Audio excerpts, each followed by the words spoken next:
Hello everyone. Welcome to Visionary Classes. Today we will going to discuss on our new lecture series for Unit 8. Okay, that is coming in UGCNet Environmental Science. That is coming in UGCNet Environmental Science paper. Okay. ये जो paper है ये environmental science stream का paper है जो कि UC net के exam में आने वाला है। ठीक है, तो आज हम पढ़ने वाले हैं हमारा इन्वायरमेंटल इम्पैक्ट असेसमेंट पे, जो हमारी टॉपिक है। Okay, so the thing is that what is environmental impact assessment? It is in short form is called as EIA। Okay, so environmental impact assessment की जब हम बात करते हैं तो इसका मीनिंग क्या होता है? सबसे पहले इन्वायरमेंट मतलब क्या होता है? पर्यावरण। पर्यावरण की बात कर रहे हैं। इम्पैक्ट मतलब पर्यावरण में किस तरीके का इम्पैक्ट पड़ रहा है, उसका असेसमेंट। अब किस चीज़ का इम्पैक्ट पड़ सकता है? इम्पैक्ट हमारे डिफरेंट प्रोजेक्ट्स का हो सकता है। अब प्रोजेक्ट्स क्या क्या हो सकते हैं? कहीं पे आप कंस्ट्रक्शन कर रहे हो, कहीं पे इंडस्ट्रियल एक्टिविटीज़ चल रहा है, कहीं पे स्कूल बना रहे हो, कहीं पे हॉस्पिटल बना रहे हो। Any kind of activities that is affecting the environment is included in environmental impact assessment. Okay, so environmental impact assessment is basically a documentation। ये एक डॉक्यूमेंटेशन होता है जो कि रिपोर्ट के फॉर्म में मौजूद होता है। ठीक है, documentation of A environmental analysis. अब इन्वायरमेंट के ऊपर ये एनालिसिस किया गया है कि किसी भी प्रोजेक्ट का किस तरीके से इम्पैक्ट पड़ता है। ठीक है, तो उसका जो एनालिसिस को डॉक्यूमेंट के फॉर्म में सजा के रखा गया है उसको हम EIA बोलते हैं। इसमें क्या इंक्लूड होता है? पहला स्टेप आइडेंटिफिकेशन, कि वो प्रोजेक्ट किस तरीके का है उसको आइडेंटिफाई करना है, उसमें क्या क्या इशूज है उसको आइडेंटिफाई करना है। दूसरा क्या है कि प्रेडिक्शन, कि किस तरीके का प्रोजेक्ट इम्पैक्ट डाल सकता है, इसका प्रेडिक्शन करना, ये काम है। तीसरा क्या है? Mitigation of the impacts. Prediction, यहाँ प्रेडिक्शन करोगे किस चीज़ का? इम्पैक्ट्स का। फिर क्या करोगे? थर्ड स्टेप में आप मिटिगेट करोगे, जो इम्पैक्ट्स हो रहे हैं उसको मिटिगेट करने की कोशिश करोगे। कॉज्ड बाय ये क्या है? एक प्रपोज्ड एक्शन और प्रोजेक्ट्स। किसी काम की वजह से या किसी प्रोजेक्ट की वजह से अगर कोई इम्पैक्ट पड़ रहा है उसको एक डॉक्यूमेंट के फॉर्म में डिज़ाइन करके प्रेजेंट करना, that is called as EIA, that is environmental impact assessment. Okay, फिर अगर हम बात करते हैं इन्वायरमेंटल इम्पैक्ट असेसमेंट जो था वो 27 जनवरी 1994 में इंडिया में आया था। In India 27 January 1994 it came into the force. EIA regulation came into the force for the first time. Okay, so it is made mandatory for specified projects to conduct an EIA. For specified projects, बहुत ही specific projects के लिए ही EIA को mandatory किया गया है। Okay, सच projects needs prior environmental clearance. Environmental clearance लेने की जरूरत है। अब ये इन्वायरमेंटल क्लियरेंस क्या होता है? What is environmental clearance? Environmental clearance जो होता है MOEFCC, ministry of environment and forest climate change की जो मिनिस्ट्री होती है उसके द्वारा दी जाती है। अब ये क्यों दी जाती है? क्योंकि अगर कोई प्रोजेक्ट इन्वायरमेंट को हार्म कर रहा है तो उस प्रोजेक्ट को मंजूरी देना गवर्नमेंट के हाथ में नहीं है। आपको ऐसा कुछ बनाना होगा कि जिस तरीके से वो इन्वायरमेंट को हार्म ना करे और मिनिमम हार्म करे, और ऐसा हो कि वो हार्म अगर कर रहा है तो आप उस हार्म से दोबारा इन्वायरमेंट को रीजुनोवेट कर सकते हो, मतलब दोबारा इन्वायरमेंट को अपने पहले वाले कंडीशन में ला सकते हो। इस तरीके का अगर कोई मिटिगेशन वहाँ पे हो पा रहा है तो उसको इन्वायरमेंटल क्लियरेंस दिया जाता है। इसीलिए इन्वायरमेंट पे अगर इफेक्ट डाल रहा है कोई भी प्रोजेक्ट तो उसको इन्वायरमेंटल क्लियरेंस देना फर्स्ट स्टेप में मुश्किल होता है। ठीक है, so before initiation they must submit their report to the impact assessment agency. अब यहाँ पे इम्पैक्ट असेसमेंट एजेंसी में भी दो तरीके के लोग होते हैं, एक होते हैं सेंट्रल गवर्नमेंट के, एक होते हैं स्टेट गवर्नमेंट ठीक है, एक होता है स्टेट अप्रेजल कमिटी, एक होता है सेंट्रल अप्रेजल कमिटी। ओके, समझ में?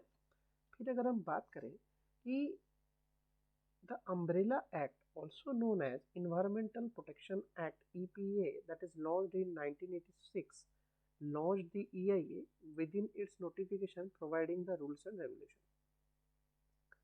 एक्चुअली में इन्होंने रूल्स एंड रेगुलेशंस के साथ 1986 में ही EIA को लॉन्च कर दिया था।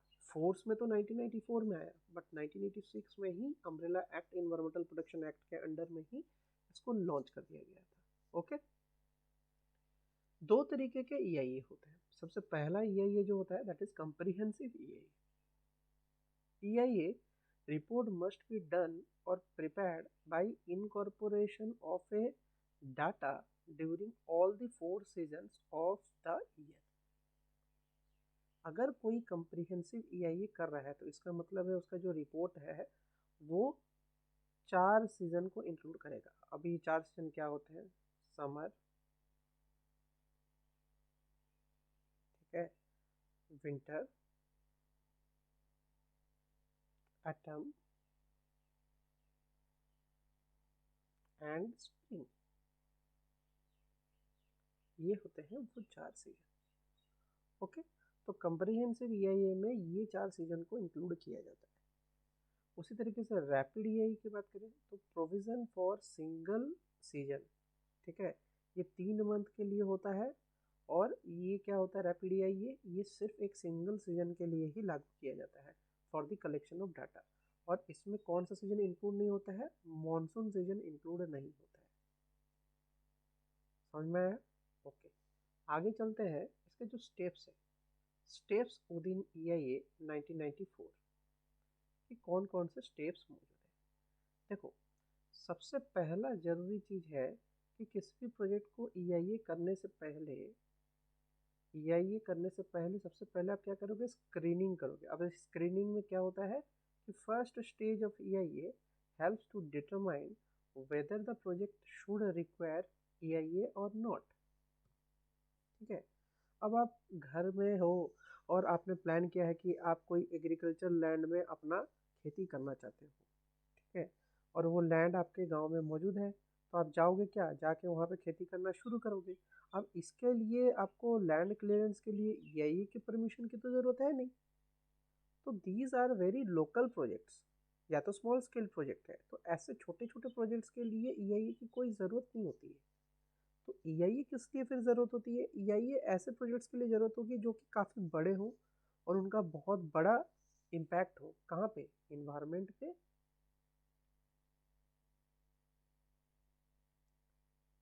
ओके, सोसाइटी पे एंड इकोनॉमी पे।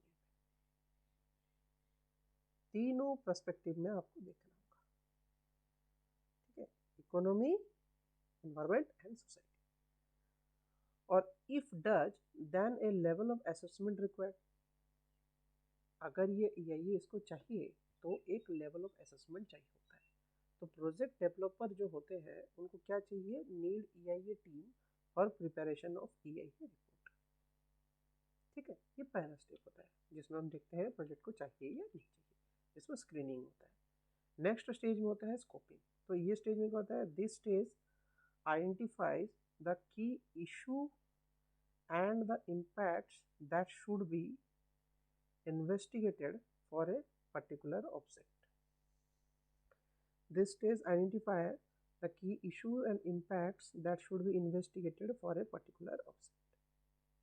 इस स्टेज में क्या होता है कि आपका की इशू को आइडेंटिफाई किया जाता है कि क्या इश्यूज एक प्रोजेक्ट से रिलेटेड है, या तो कोई इम्पैक्ट जो कि उस प्रोजेक्ट की वजह से क्रिएट हो रहा है वो इन्वेस्टिगेट किया जाता है for a particular object. Okay, और कुछ गाइडलाइंस तो जरूर होंगे। On the basis of those guidelines that is given by MOEF क्या होता है कि ये जो की इशूज और इम्पैक्ट्स को आइडेंटिफाई किया जाता है, फिर उसमें रिव्यू भी किया जाता है for relevant issues for different project types and provide. ठीक है, अभी गाइडलाइंस की जरूरत क्या है? What is the need of guidelines?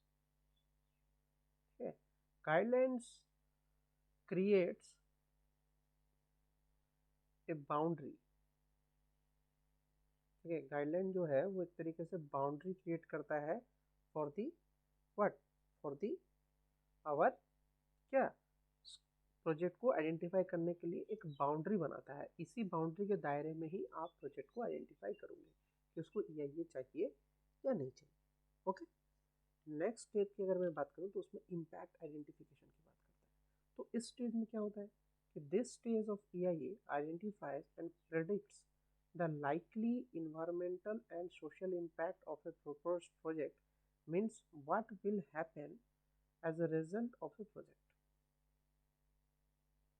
ठीक है, जो कि मैंने आपको बताया क्या, इन्वायरमेंट, सोसाइटी पे जो इम्पैक्ट्स पड़ रहा है उसको कौन स्टेज दिखेगा, इम्पैक्ट आइडेंटिफिकेशन वाला जो स्टेज है वो क्या करेगा, उस चीज को मॉनिटर करेगा।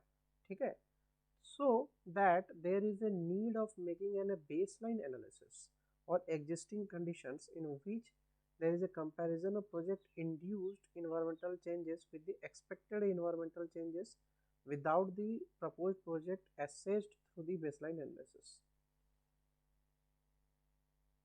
अब ये क्या है समझो, ये सेंटेंस कि एक बेस लाइन ऑलरेडी मौजूद है, मतलब क्या है कि पहले के ज़माने में कोई प्रोजेक्ट हुआ होगा, इसी तरीके का कोई प्रोजेक्ट बना होगा। जैसे कि अगर सपोज करो आप कंस्ट्रक्शन एक्टिविटीज़ कर रहे हो एक पर्टिकुलर अर्थक्वेक जोन में, okay, you are going through a constructional activities at a particular earthquake zone.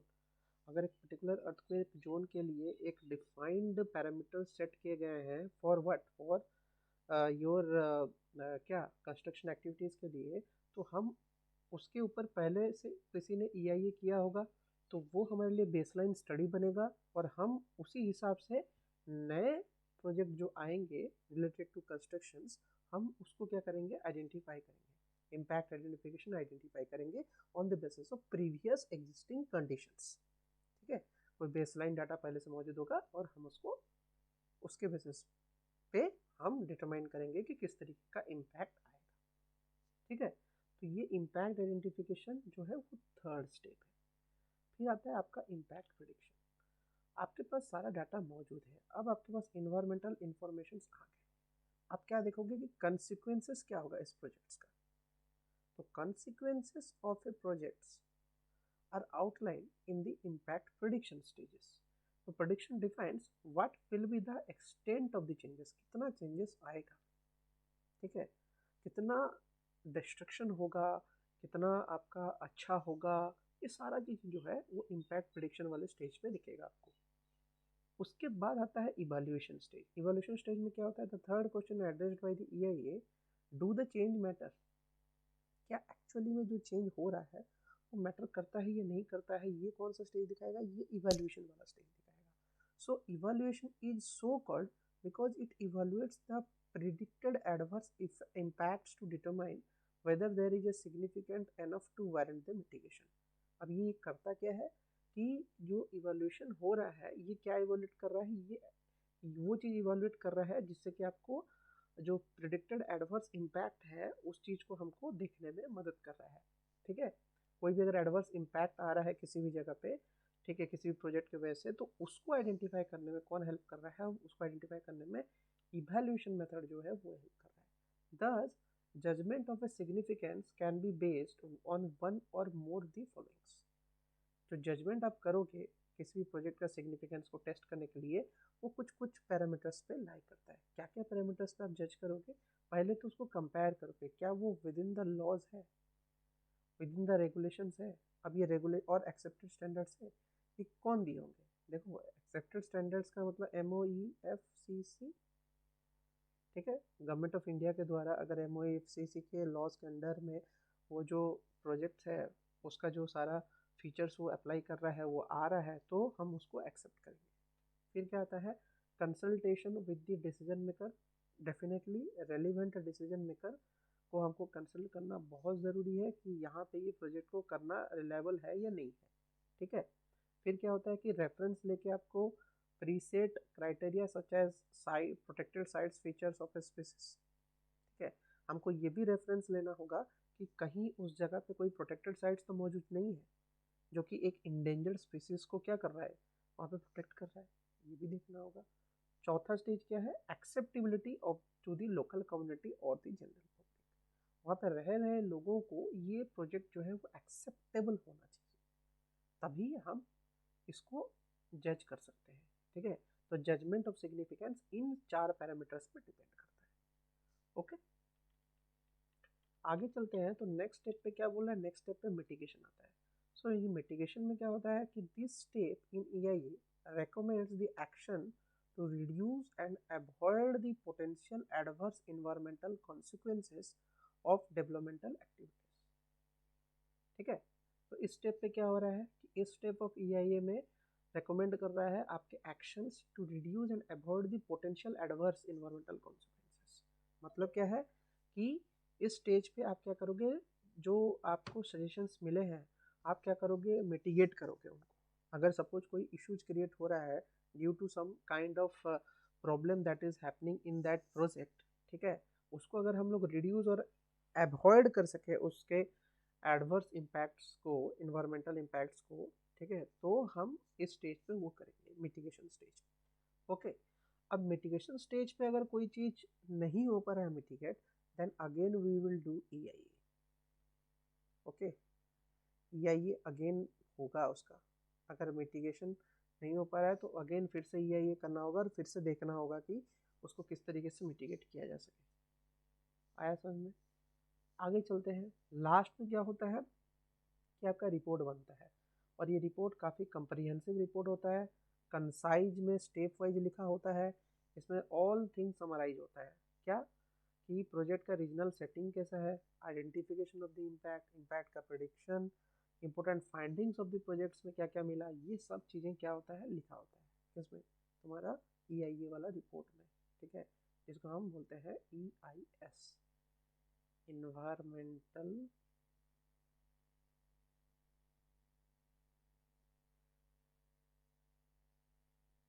Impact statement. ठीक है, EIS। ठीक है, और ये जाता क्या है, ये फिर मिनिस्ट्रीज के तुम्हारे डिफरेंट एजेंसीज में जाता है, जैसे कि CPCB हुआ, central pollution control board, SPCB पे जाएगा, स्टेट पॉल्यूशन कंट्रोल बोर्ड पे जाएगा। वो लोग फिर अपना पब्लिक हियरिंग करेंगे, डिफरेंट अथॉरिटीज़ को बुलाएंगे और फिर इस प्रोजेक्ट के बारे में डिस्कस करेंगे और फिर आपके प्रोजेक्ट को इन्वायरमेंटल क्लियरेंस देने की कोशिश करेंगे। ओके, सो जो नेक्स्ट स्टेप में क्या होता है, नेक्स्ट स्टेप पे आपको पता है कि इसके बाद होगा पब्लिक हियरिंग। आपका रिपोर्ट बन गया है, सबमिटेड हो गया है आपके नोडल एजेंसी में, जो कि है SPCB है, स्टेट पॉल्यूशन कंट्रोल बोर्ड है, या CPCB है, सेंट्रल पॉल्यूशन कंट्रोल बोर्ड है, वहाँ पर सबमिट हो गया है। अब आपकी पब्लिक हियरिंग वाली बात आती है। तो पब्लिक हियरिंग में क्या होता है देखो, so Indian system provides an opportunity to involve the affected people and vulnerable people to develop the terms of conditions, TORs for EIA, thus incorporating their concern into the decision making process। तो local आदमी और vulnerable people जो उस project से affect हो रहे हैं, उनको एक पर्टिकुलर टर्म्स एंड कंडीशंस में प्रोजेक्ट को देने की कोशिश करता है कौन, पब्लिक हियरिंग प्रोसीजर, जो कि EIA में मौजूद है। ठीक है, तो इसके साइलेंट फीचर्स क्या होते हैं ये भी जान लो। तो इसके साइलेंट फीचर्स क्या होते हैं कि the SPCB must issue a notice for environmental public hearing by publishing it in at least 2 newspaper circulated in the region। ठीक है, 2 न्यूज़पेपर में एटलीस्ट वो पब्लिश करेगा, फिर उसको सर्कुलेट करेगा रीजन में अराउंड द प्रोजेक्ट, जिसमें कि क्या होगा, one should be in the vernacular language. एक जो होना चाहिए वो वर्नाकुलर लैंग्वेज में होना चाहिए। वर्नाकुलर लैंग्वेज मतलब लोकल, लोकल लैंग्वेज में होना चाहिए। ठीक है, लोकल लैंग्वेज में होना चाहिए। So the date, time and place of public hearing should be mentioned in the newspaper. ये टोटल जो है ये सब मेंशन्ड होना चाहिए न्यूज़पेपर के आर्टिकल में। जब भी ये आर्टिकल निकलेगा उसमें किस डेट पे होगा, किस टाइम पे होगा और किस जगह पे होगा पब्लिक हियरिंग, ये तीनों चीज़ें मेंशन करते हुए न्यूज़पेपर में देगा। एक तो नेशनल न्यूज़पेपर होगा और एक लोकल लैंग्वेज वाला न्यूज़पेपर में होना चाहिए, तभी जो है लोकल पब्लिक आपको अच्छे से एड्रेस कर पाएगी। क्योंकि लोकल लैंग्वेज में नहीं होगा तो लोकल पब्लिक समझ ही नहीं पाएगा अगर आप नेशनल लैंग्वेज में कोई चीज़ लिख देते हो। ठीक है, तो ये चीज़ होना चाहिए। और ये जो नोटिस है ये एटलीस्ट 30 दिन पहले पब्लिक हियरिंग के भेजना ज़रूरी है। इसको स्टेट पॉल्यूशन कंट्रोल बोर्ड को 30 दिन पहले भेजने की जरूरत है। फिर क्या होता है कि रिटर्न में सजेशंस मांगे जाते हैं, व्यूज़ मांगे जाते हैं, कमेंट्स मांगे जाते हैं, ऑब्जेक्शंस भी मिलते हैं पब्लिक से। फिर वो सारे के सारे हैंड ओवर होते हैं एसपीसीबी को within the 30 days from the date of the publication. मतलब एक बार पब्लिकेशन हो गया तो उसके 30 दिन बाद, उसके 30 दिन के अंदर, या 30 दिन पे ही ले लो, 30 तारीख के अंदर ही, उसके बाद 30 दिन के अंदर ही तुमको पूरा का पूरा जो रिव्यूज़ है उस प्रोजेक्ट से रिलेटेड वो लोकल पब्लिक को या जो भी पब्लिक हियरिंग में पार्टिसिपेट कर रहे हैं उनको वो चीज़ देना होता है। ठीक है, in the form of oral और रिटन सजेशंस। ठीक है, ये चीज़ दिया जाता है। फिर नेक्स्ट स्टेप में क्या होता है कि हु कैन पार्टिसिपेट। अगर मैं बात करूँ कि पब्लिक हियरिंग में कौन कौन लोग पार्टिसिपेट कर सकते हैं, इसमें definitely all the affected person including the resident residing in and the around the site or site of displacement और site of alleged adverse impact। मतलब वो सारे लोग जो कि उस इलाके में रहते हैं, या तो जिनको उस जगह से हटा दिया गया है ड्यू टू दिस प्रोजेक्ट, या तो जिस प्रोजेक्ट की वजह से आसपास के लोग इफेक्ट हो रहे हैं, वो सारे लोग। ठीक है, वो सारे लोग इसमें पार्टिसिपेट कर सकते हैं। They are called as the local public. वो लोकल पब्लिक के तौर पे पार्टिसिपेट कर सकते हैं। बट असेसमेंट रिपोर्ट को कौन कौन एक्सेस कर सकते हैं, ये भी बात आती है। Who can access the environmental impact assessment report, जो कि हमने दिया, जो हम EIS दिए हैं, इन्वायरमेंटल इम्पैक्ट स्टेटमेंट जो दिए हैं, उसको एक्सेस कौन कौन कर सकता है। पहला, ऑफिस का डिस्ट्रिक्ट कलेक्टर। ठीक है, डिस्ट्रिक्ट कलेक्टर का ऑफिस में वो रहता है, उसका कॉपी एक। डिस्ट्रिक्ट इंडस्ट्री सेंटर में रहता है, जिला परिषद के ऑफिस में रहता है, CEO of the municipal commissioner और लोकल बॉडी। ठीक है, SPCB के हेड ऑफिस में भी रहता है, या तो उसके रीजनल सेंटर में होगा। फिर state government department dealing with the environment, जो कि स्टेट गवर्नमेंट डिपार्टमेंट जो इन्वायरमेंट के साथ डील कर रहा है उसके पास भी होगा। तो ये जो 6 जगह है, यहाँ पे आपका वो स्टेटमेंट पड़ा हुआ होता है, उसके एक एक कॉपी गए रहते हैं। ओके, फिर बात आता है कि पब्लिक हियरिंग के मेंबर्स कौन कौन है। तो पब्लिक हियरिंग के अगर मेंबर्स बात करूँ तो SPCB का representative, state pollution control board का रिप्रेजेंटेटिव होगा। डिस्ट्रिक्ट कलेक्टर और नॉमिनी वहाँ पे मौजूद होंगे। स्टेट गवर्नमेंट के रिप्रेजेंटेटिव जो इस प्रोजेक्ट से डील कर रहे हैं वो मौजूद होंगे। Representative of the concern department of the state government, मतलब अगर आपका वाटर बॉडी से कोई इश्यूज है, कोई वाटर प्रोजेक्ट है उसमें, तो उससे रिलेटेड वाटर कमीशन वाले जो लोग होंगे जो कि आपके स्टेट में मौजूद होंगे, वो आएंगे इस चीज़ को रिप्रेजेंट करने के लिए यहाँ पे पब्लिक हियरिंग में। फिर क्या होता है कि not more than 3 representative of the local body, जो लाइक पंचायत और म्यूनसिपालिटी को इंक्लूड किया जाता है पब्लिक हियरिंग में। 6 में क्या है, not more than 3 senior citizen of the area nominated by the district collector. यहाँ पे लोकल बॉडीज में पंचायती जो सभा बैठती है उसमें से 3 लोगों को रिप्रेजेंटेटिव बना के भेजा जाता है। इसी तरीके से डिस्ट्रिक्ट कलेक्टर जो है वो 3 सीनियर सिटीजन को भी भेजेगा वहाँ पे पब्लिक हियरिंग में पार्टिसिपेट करने के लिए। और ये 3 सीनियर सिटीजन ऑब्वियसली एक रिटायर्ड पर्सन होने चाहिए, जो कि आपके रिलेटेड टू लॉज होंगे, या तो टीचर होंगे, या तो किसी हायर पोस्ट से वो रिटायर किए होंगे, जिनका डेप्थ ऑफ नॉलेज काफ़ी हाई होगा, जो कि एक अच्छा सजेशन दे सकते हैं। ठीक है, इन टोटल समझ में। आई होप कि जो EIA का जो बेसिक फंडामेंटल्स है वो इस लेक्चर में काफ़ी हद तक मैं आपको समझा दिया हूँ। आगे आने वाले लेक्चर्स में हम यूनिट 8 के कुछ और लेक्चर सीरीज भी देखेंगे। And if anybody is interested they can join our regular classes. और all the best for upcoming UGC NET exam. So I hope कि आप सब अच्छे से प्रिपरेशन कर रहे हो और आगे भी करते रहोगे। ठीक है, हैव ए नाइस डे।